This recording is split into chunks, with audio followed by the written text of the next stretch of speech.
just over a year ago in February, I ran a half marathon in Tampa.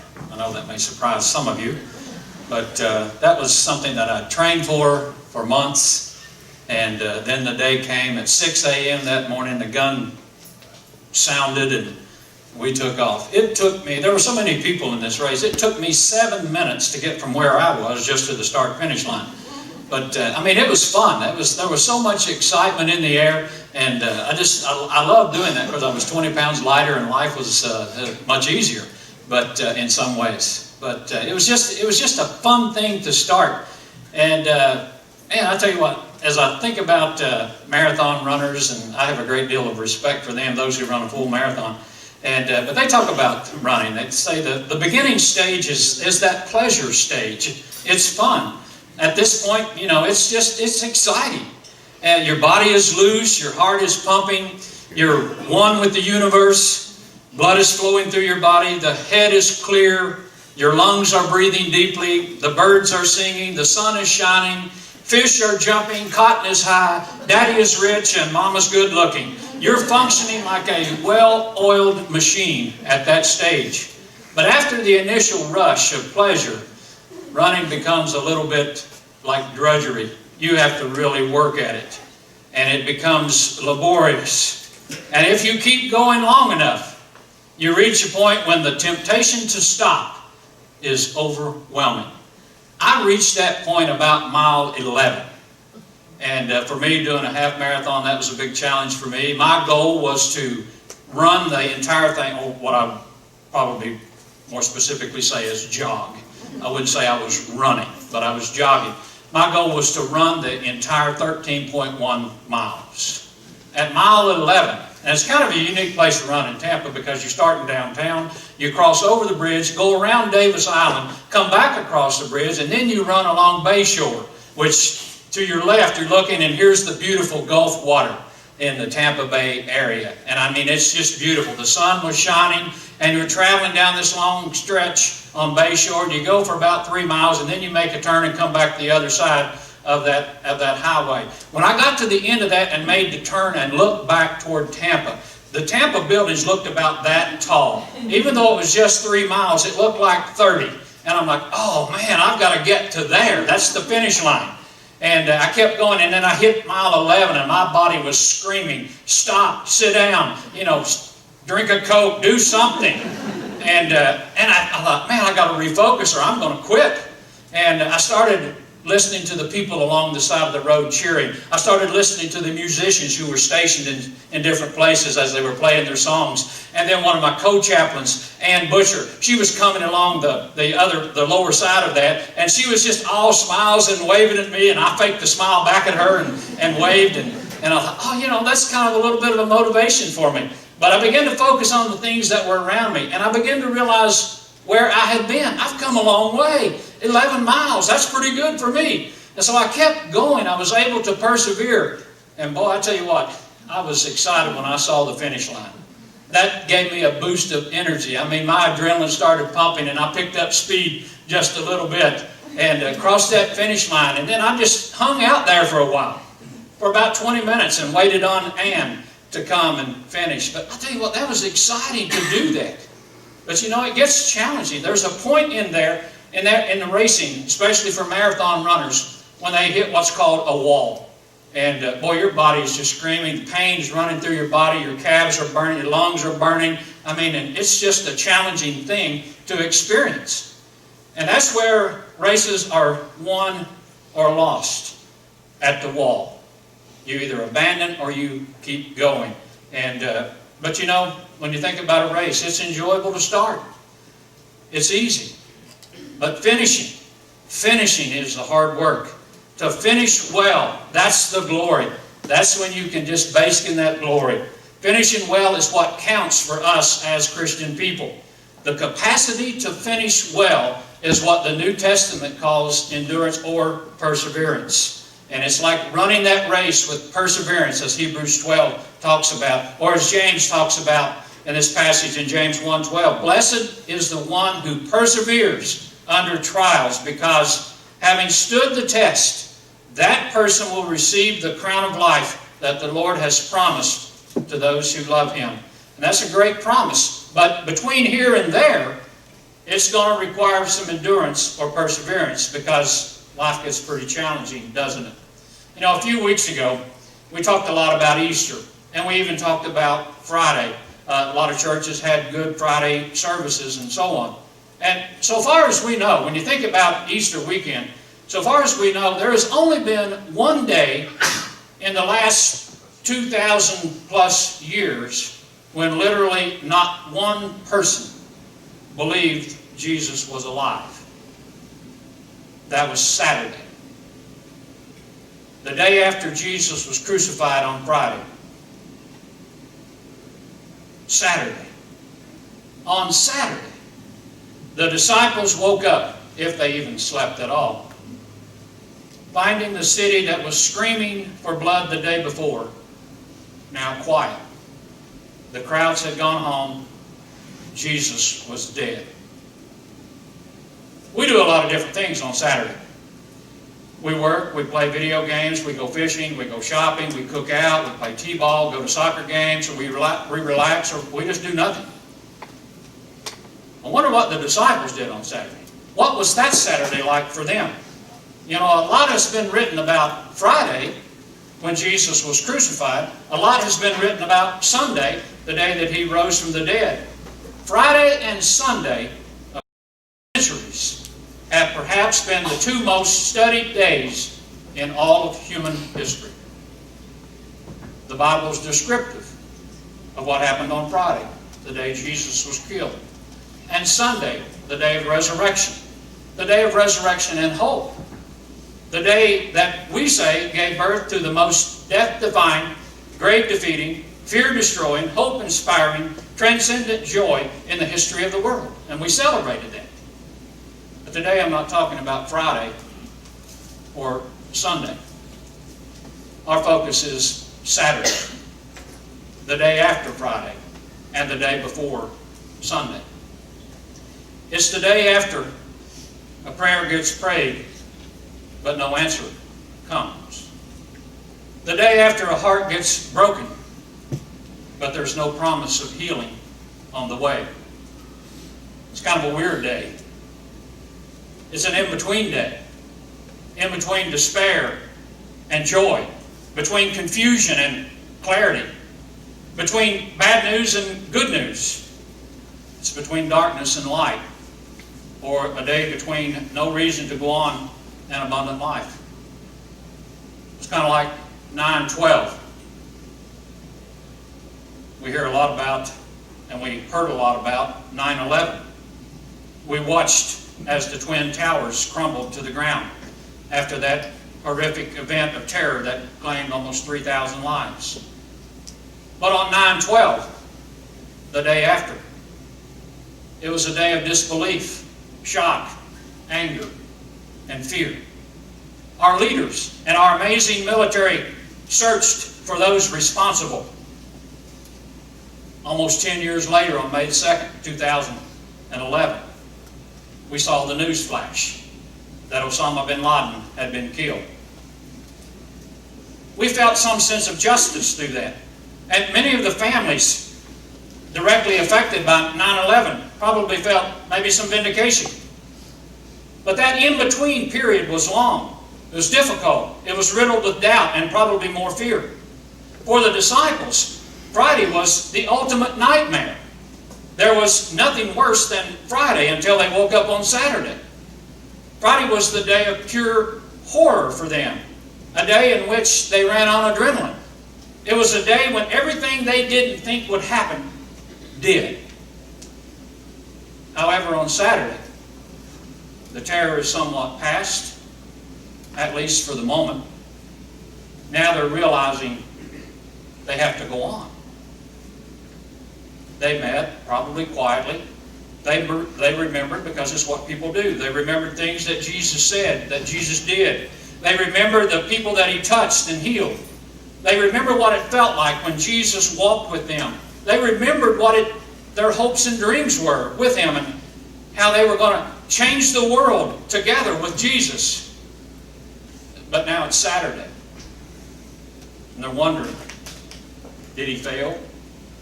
Were the Pharisees right? Was he demon-possessed? Did he make false claims about being the anointed one of God? Questions, doubt, and fear flooded their minds on Saturday as they wondered about what had happened on Friday.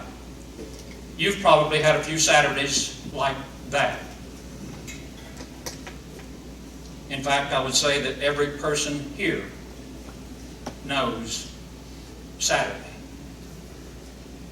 It was a day your dream died, your fiance backed out, or your job offer fell through, or you heard the news of the abuse, or you woke up from a nightmare. You're still alive. You have to go on, and you don't know how, and you're not even sure why.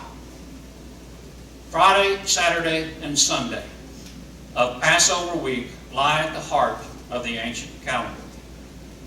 They attributed great significance to the notion that this event of Jesus was a 3-day story. The Apostle Paul reminds us of that in 1 Corinthians 15. He says, "For what I received, I passed on to you as of first importance, that Christ died for our sins according to the Scriptures, that he was buried, and that he was raised on the 3rd day, according to the Scriptures." Notice Paul's use of according to the Scriptures. Now at that time, the New Testament, as we now have it, didn't exist. It wasn't available in bookstores. Paul was referring to the Old Testament writings. And when you look at the Old Testament, these things you kind of miss them as you're reading through. But when you focus on them and begin to realize what was going on, you begin to see them and understand what was happening. When Abraham was afraid he's going to have to sacrifice Isaac on that road to Moriah, he sees the place of sacrifice ahead, and on that 3rd day he saw the offering that would spare Isaac's life, from Genesis 22. Joseph's brothers were put in prison, and it was on the 3rd day that Joseph said to them, "Do this and you will live, for I fear God." Moses was told, "And be ready by the 3rd day, because on that day the Lord will come down on Mount Sinai in the sight of the people." The Israelite spies are told by Rahab to hide from their enemies, and then they'll be safe on the 3rd day.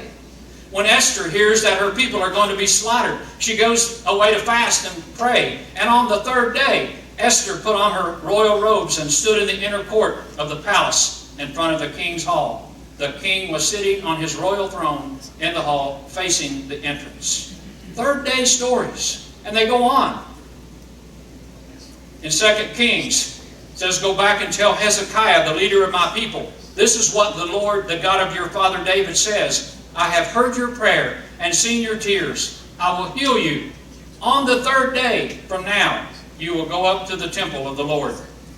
The prophet Hosea says, "Come, let us return to the house of the Lord. He has torn us to pieces, and after 2 days he will revive us. On the 3rd day he will restore us, that we may live in his presence." All through the New Testament you have these 3rd day stories. No wonder Jesus, when talking about his crucifixion, as he shared with his disciples, according to Matthew 16, he says, "From that time on, Jesus began to explain to his disciples that he must go to Jerusalem, suffer many things at the hands of the elders, chief priests, and the teachers of the law, and he must be killed on the 3rd day, must be killed, and on the 3rd day be raised to life." 3rd day should have been in their mind. You see, all the 3rd day stories share some form of structure. On the 1st day, there's trouble. On the 3rd day, there's deliverance. But the 2nd day, well, there's nothing except a continuation of trouble. Jesus died on Friday, and then came Saturday. Why did God even need a Saturday? Why didn't he just get on with the resurrection? Crucify Jesus on Friday and then bring him back on Saturday. Why wait? You see, the problem with 3rd day stories is you don't know it's a 3rd day story until the 3rd day. When it's Friday, when it's Saturday, as far as you know, deliverance is never going to come. Now it's baseball season again. Many of you like baseball. I like baseball. And it's kind of a fun thing. You know, I don't know if you're a Boston Red Sox fan, but they're a professional team, and they do pretty well with World Series. They've appeared in 12 of them, and they've won 8 of them, and the last time in 2013. Now, if you live in Boston, then you're Boston strong. You have Boston pride, and you have hope, because your team is no stranger to World Series. They won 4 years ago. However, if you're a Cleveland Indians fan, it's a little different. The Indians haven't won since 1948. And to make matters worse, they were beaten in the 10th inning of the 7th game in last year's World Series by the Cubs, who hadn't won in over 100 years. See, when you're an Indians fan, it's just Friday. Yesterday was Friday, today's Friday, tomorrow's going to be Friday. It's always Friday when you root for the Indians. So you got to lower your standards a little bit if you're going to survive as an Indians fan. That's the only way to get through it. Well, Jesus died on Friday, then came Saturday. John Ortberg said that in the ancient world, there were 2 views about time. A majority opinion said that history moves in endless cycles. What goes around comes around. We've heard that a lot. The universe has always existed without beginning. Aristotle wrote, he says, nothing can come out of that which does not exist. But there is a minority report. And it's found in Genesis. And it says, in the beginning, God created the heavens and the earth. People wondered what happened before that. Augustine, when asked what God was doing before he created the heavens and the earth, is supposed to have said, well, God was creating hell for the people who ask questions like that. Anyway, out of great love, God created the heavens and the earth. And then He created us, human beings. And He put us in a garden. The story has a beginning. We have a beginning. There was a tree in the garden called the tree of life. The story has a middle. There was a fall, sin. The garden somehow became lost to us. We no longer get to eat from the tree of life and live forever without experiencing death as we know it. The story has gone wrong. But the gospel story has an ending. In the book of Revelation, the tree of life appears. It makes a return appearance for us. But this time it's not in a garden, because somehow the garden has become a city. The tree of life in Genesis and the tree of life in Revelation are bookends to our story. One is at the beginning, the other in Revelation will be the climax of our story. It'll be the finish line when we persevere. In the meantime, we live in Rob Bell's memorable phrase as between the trees. That's where we are. We're between the Genesis tree and the Revelation tree. There's a beginning, a middle, an end. There's creation, fall, redemption. There's yesterday, today, and tomorrow. There's Friday, Saturday, Sunday. You see, we live in between. God is moving us from one tree to the other. And we'll get to enjoy the Revelation tree simply because Jesus died on the tree of execution in our place. Over and over, Jesus told His disciples, I'm going to Jerusalem where they'll crucify me. I'll be buried. On the 3rd day, I'll rise again. They missed the point. Sometimes we do as well. They didn't begin to understand until the 3rd day, and soon after. Jesus sacrificed His life for us once and for all, to disprove that things happen in a cycle, or what goes around comes around. He died once and for all, according to Hebrews 7:27. History doesn't necessarily repeat itself. We're on a journey from the tree in Genesis to the tree in Revelation. We get there by way of the cross. On Calvary, when Jesus was crucified, it says 2 other men, both criminals, were led out to be executed. When they came to the place called the skull, there they crucified Him along with the criminals. One on His right, one on His left. Jesus said, Father, forgive them. They don't know what they're doing. and they divided up clothes by casting lots. His cross was in the middle. One of the criminals was told by Jesus that he would be in paradise. Jesus hangs between the lost and the saved, the hopeless and the hopeful, the sinners and the saints, the living in despair and those finding abundant life. Saturday is just proof of what happened on Friday. Saturday is a reminder that the Messiah would suffer and die. Saturday is a reminder that as long as we are in between the two trees, there's going to be difficult days for us. And I was talking about that this morning with Jesse, who's here for the first time. And if you find Jesse today or get to meet Jesse, make sure you welcome him, because Jesse knows some difficult days. And we all know those days. When a mom and dad find out that the child they love more than anything has a terminal disease. They pray like crazy and hear only silence, but she's getting worse. Or you lose your job, you lose a friend, or you lose your health, or you lose someone you love in some way. You have a dream. On Friday, it's gone. It dies. What do you do on Saturday? You can choose despair. Some people do. Paul writes about that in 1 Corinthians 15. He says, how can some of you say there's no resurrection of the dead? They were living in despair and hopelessness. In other words, apparently some people said, there's never going to be a Sunday. It's Friday. Get used to it. Do disappointment management, because that's as good as it gets. Some people silently, secretly live there. Or you can choose denial. From a human standpoint, we think of the miraculous day as Sunday, the day Jesus was risen from the dead. But I wonder what it looks like from heaven's viewpoint. Maybe the great miracle from heaven's viewpoint could be on Saturday. When Jesus was born, you remember, the skies were filled with the heavenly host praising God and glorifying God in the highest, because the baby Emmanuel was with us now, God with us. Somehow God in a manger, somehow God in a stable, somehow God on earth among us. Now on Saturday the angels look down and they see what?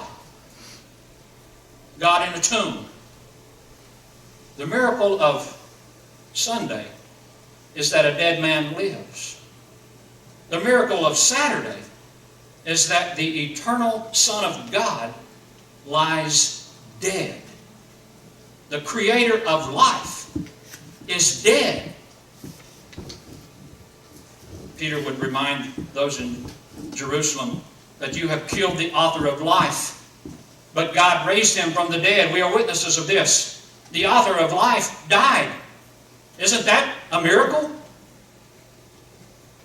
What if the great miracles in your life are not things like instant healing from a disease, or a transformation from poverty to luxury, or being blessed with a godly family and a wonderful marriage, or being delivered unscathed from a horrendous accident, or uninjured from a military tour of duty on the front line? But what if the great miracle in your life is just making it through the Saturdays? The day in which trouble and suffering continue, but you wait for God even when it feels far away, and even when it doesn't make sense. Saturday, when you just choose to rest with Him. You may question Him, you might scream out in anger at Him, but still you trust Him and you hang on to Him regardless, even when it doesn't make sense to do so. Maybe that's the miracle for you. Jesus defeats our great enemy, death, not by proclaiming His invincibility over it, but by submitting Himself to it. If you can find Jesus in the grave, if you can find Him in death, if you can find Him in hell or Hades, where can you not find Him? Where will He not turn up for you? The psalmist reminds us, says, where can I go from your spirit? Where can I flee from your presence? If I go up to the heavens, you are there. If I make my bed in the depths, you are there. If I rise on the wings of a dawn, if I settle by the far side of the sea, even there your hand guides me. Your right hand will hold me fast. In other words, there's nowhere that I can go that you won't show up. He will go all of those places with you. He will go to all of those places to help us. And He will certainly show up with you on your Saturdays. He's the God-man who will walk with you every step of the way through your Saturdays, giving you the comfort and the hope that you need so that you can find your third day. You have to persevere and hang in there. Historian David McCullough, in his book 1776, says that without qualification, General George Washington's perseverance, not his brilliance as a commander, was the foremost reason the colonists succeeded against Great Britain. But how was Washington able to persevere as he did? Earlier in his book, McCullough reveals this as well. If we only take the time to connect the dots, he said.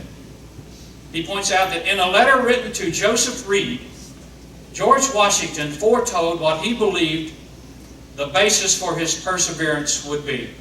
And here's what he said. If I shall be able to rise superior to these, and many other difficulties which might be enumerated, I shall most religiously believe that the finger of providence is in it. So David McCullough in 1776 asserts that Washington's perseverance was the single most significant reason that the colonists won the war. And Washington says that God's blessing of providence was the sole reason that he persevered. He believed that God would deliver. And I think that is so true for us. We persevere. We go through the Saturdays and the challenges because we know that somehow, some way, God's going to show up. His finger of providence is going to be upon the things that we do. You see, the salt of perseverance that has been sprinkled on every rank and branch of our armed forces, and it has become that perseverance standard for us. They persevered. Men and women in military persevered so that we can live beneath the umbrella of the very freedom that we enjoy.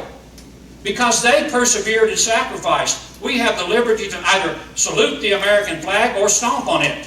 Because of what they did, their perseverance. We have the right to either praise or protest our president. Because of what they did, we have the luxury to join here this morning and worship God, our Creator, without fear or persecution. They persevered because they believed in a just cause. They believed in freedom. And they believed that all of us have the right to pursue happiness. And they still believe that God's hand of providence is in it, and so do I. So remember, as Lori said earlier, remember this weekend the men and women who have died, who have sacrificed their very lives so that we can help find the strength to make it through our Saturdays. It wasn't easy for them. It hasn't been easy for our military since we've existed as a nation. It's not easy for them now. It wasn't easy for Paul as he wrote letters of encouragement from prison, knowing that he was going to be executed because of his faith in Jesus Christ. It wasn't easy for Abraham as he walked that lonely road to Moriah, where God had called him to sacrifice his only son, Isaac, the son through whom the promise was given, only to find out that it was a test of his faith. It wasn't easy for Jesus. In fact, he prayed that if there's another way, let this cup pass from me. You see, Jesus too walked to the place of sacrifice, carrying on his own back the wood on which he would be put to death. Jesus, like Abraham, had to walk a road of what seemed like God-forsakenness. When Jesus was bound, no voice called out to stay the ropes, nor stop the hammer from driving the nails. When the blade went to pierce his side, no power held it back. This time, unlike Abraham, no other sacrifice was provided. This time, the Son died. This time, the Father grieved. But then, the third day came for Jesus, as it will someday come for you and me. In the meantime, hang on tight. Hang on to Jesus. Hang on to Jesus. Let's pray. God, thank you for the strength that you have given us, for the help that you have given us through the Saturdays, through the difficult days, when we're challenged, when things don't go well, when dreams die, when just events and circumstances around us get difficult, when life just seems to suck. God, you're there. And somehow, some way, helping us to focus on what lies ahead, or focus on you in a way that we never have before, to help us to get through those difficult times. Continue to be with us. Bless us with your presence. Give us strength and comfort and peace through Jesus Christ. We pray, amen.